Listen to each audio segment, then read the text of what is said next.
आप सभी का हमारे YouTube चैनल पे बहुत बहुत स्वागत है।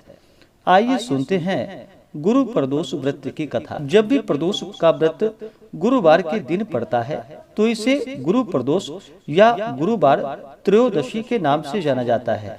प्रदोष के व्रत में भगवान शिव का जो कि विशेष प्रकार से प्रदोष काल के समय में पूजन किया जाता है।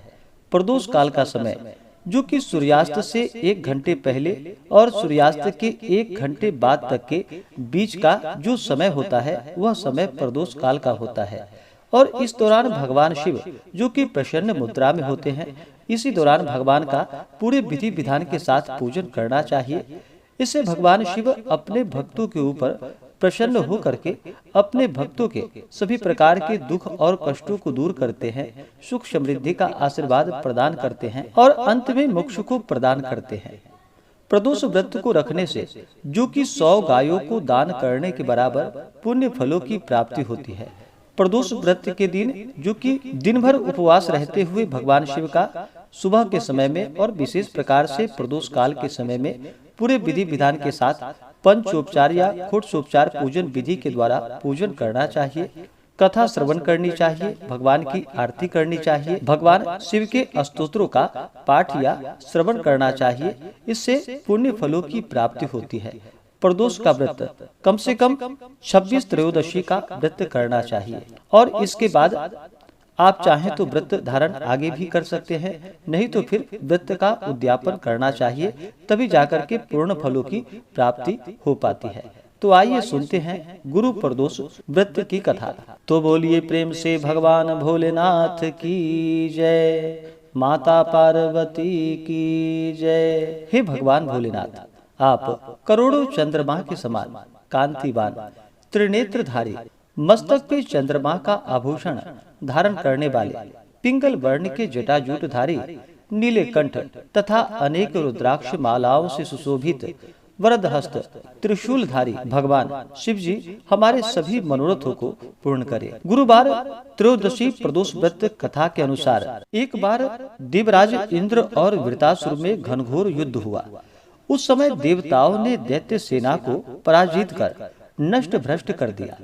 अपनी सेना का विनाश देखकर वृतासुर अत्यंत क्रोधित हो स्वयं युद्ध के लिए उद्यत हुआ।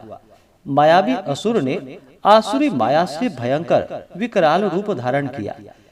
इसके स्वरूप को देखकर इंद्रादिक सब देवताओं ने इंद्र के परामर्श से परम गुरु बृहस्पति का आवाहन किया और गुरु बृहस्पति तत्काल आकर कहने लगे कि हे देवेंद्र, अब तुम वृतासुर की कथा ध्यान मग्न होकर सुनो। वृतासुर पहले बड़ा तपस्वी और कर्मनिष्ठ था। इसने गंधर्व पर्वत पर उग्र तप करके भगवान शिव जी को प्रसन्न किया था।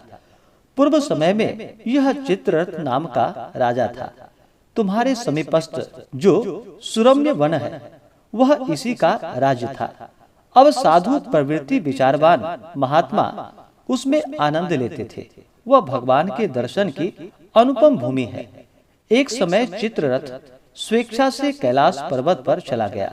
भगवान का स्वरूप और वाम अंग में जगदम्बा को विराजमान देख चित्ररथ हंस पड़ा और हाथ जोड़कर भगवान शिव जी से बोला कि हे भगवान शिव, हे शिव शंकर, हे प्रभु, हम माया मोहित हों विषयों में फंसे रहने के कारण स्त्रियों के वशीभूत रहते हैं, किंतु देवलोक में ऐसी दृष्टि गोचर नहीं हुआ कि स्त्री का आलिंगन कर कोई सभा में बैठे।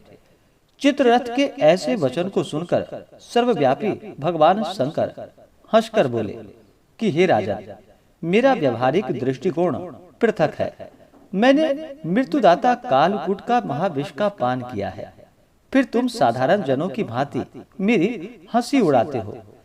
तभी माता पार्वती क्रोधित हो चित्ररथ की ओर देखती हुई कहने लगी कि ओ दुष्ट, तूने सर्वव्यापी महेश्वर के साथ मेरी हंसी उड़ाई है, तुझे अपने कर्मों का फल भोगना ही पड़ेगा। अरे मूर्खराज, तू अति चतुर है, अतएव मैं तुझे ऐसी शिक्षा दूंगी कि तू फिर ऐसे दुस्साहस नहीं करेगा। अब तू दैत्य स्वरूप धारण कर विमान से नीचे गिर जा, मैं तुझे श्राप देती हूँ। जब माता पार्वती जगदम्बा भवानी ने चित्ररथ को श्राप दे दिया तो वह तत्क्षण विमान से नीचे गिर पड़ा, राक्षस योनि को प्राप्त हो गया और प्रख्यात महासुर नाम का प्रसिद्ध हुआ। त्वष्टा नामक ऋषि ने उसे श्रेष्ठ तप से उत्पन्न किया और अब वही वृतासुर ब्रह्मचर्य पूर्वक रहकर शिव भक्ति में लीन है। इस कारण तुम उसे जीत नहीं सकते। अतएव मेरे परामर्श से यह प्रदोष व्रत करो, जिससे महाबलशाली दैत्य पर विजय प्राप्त कर सकोगे। गुरुदेव के वचनों को सुनकर सब देवता प्रसन्न हुए और गुरुवार त्रयोदशी प्रदोष व्रत जो कि विधि विधान से किया एवं राक्षस वृतासुर पर विजय प्राप्त कर लिया। इंद्रदेव सुख पूर्वक रहने लगे। इस प्रकार से जो भी सच्ची श्रद्धा के साथ गुरुवार त्रयोदशी प्रदोष का व्रत करते हैं तो उन्हें शत्रुओं पर विजय की प्राप्ति होती है और उनके शत्रुओं का विनाश होता है। तो बोलिए प्रेम से भगवान भोलेनाथ की जय, माता पार्वती की जय। जो भी प्रदोष का व्रत करते हैं उन्हें चाहिए कि त्रयोदशी तिथि के दिन सुबह उठ करके नित्य क्रियाओं से निवृत्त हो करके गंगा नदी में या घर के नहाने के पानी में थोड़ा सा गंगा जल मिला करके स्नान करना चाहिए। शुद्ध वस्त्र धारण करके व्रत का संकल्प लेना चाहिए। भगवान शिव से प्रार्थना करनी चाहिए कि हे भगवान भोलेनाथ, हे माता पार्वती, आज मैं प्रदोष का व्रत करने जा रहा हूँ या करने जा रही हूँ। इस प्रकार से भगवान से प्रार्थना करे और कहे कि हे प्रभु, यह व्रत मेरा निर्विघ्न पूरा हो और हमें पुण्य फलों की प्राप्ति हो। आपके मन में जो भी इच्छा हो, जो भी कामना हो, वह प्रभु से कहें। और प्रदोष व्रत के दिन जो कि दिन रात्रि उपवास रहते हुए व्रत को धारण करना चाहिए। जो उपवास नहीं रह पाते हैं वो एक समय फलाहार ग्रहण करें। प्रदोष व्रत में जो कि अन्न ग्रहण नहीं करना चाहिए और प्रदोष काल का पूजन कर ले, उसके बाद प्रसाद ग्रहण करनी चाहिए। इस दिन भगवान शिव का मंदिर में या घर पे कर रहे हों तो पूरे विधि विधान के साथ इनका पूजन करना चाहिए। इस दिन भगवान शिव का जो कि जल से अभिषेक करे, पंचामृत से अभिषेक करे, शुद्ध गंगा जल से अभिषेक करे। उसके बाद भगवान शिव को सफेद वस्त्र चढ़ाएं, यज्ञोपवीत चढ़ाएं, फिर अक्षत, चंदन, पुष्पों की माला अर्पित करे। भगवान शिव जी को जो कि बिलपत्र अति प्रिय होता है तो 3 पत्ते वाला बिलपत्र, उस पे राम का नाम लिख करके या नमः शिवाय लिख करके भगवान शिव जी को बिलपत्र अर्पित करनी चाहिए। बिलपत्र अर्पित करने से 3 जन्मों के पाप भी नष्ट हो जाते हैं। त्रिदलम त्रिगुणाकारम त्रिनेत्रम च त्रिधायुधम त्रिजन्म पाप संहारम बिल्वपत्रम शिवार्पणम। जो भी सच्ची श्रद्धा के साथ भक्ति पूर्वक अगर भगवान शिव को बिलपत्र अर्पित करते हैं तो भगवान शिव उनके 3 जन्मों के पाप का नाश कर देते हैं। तो भगवान शिव जी को बिलपत्र अवश्य चढ़ाएं, फिर शमी पत्र, तुलसी मंजरी भगवान शिव जी को अर्पित करें, भांग धतूरा आदि चढ़ाएं। उसके बाद धूप और दीप दिखाएं, अनेक प्रकार का नैवेद्य अपने श्रद्धा भक्ति भाव के साथ भगवान शिव को अर्पित करें। जल से आचमनी करवाएं। मुख शुद्धि के लिए पान पत्र, सुपारी, लौंग, इलायची के साथ में अर्पित करें।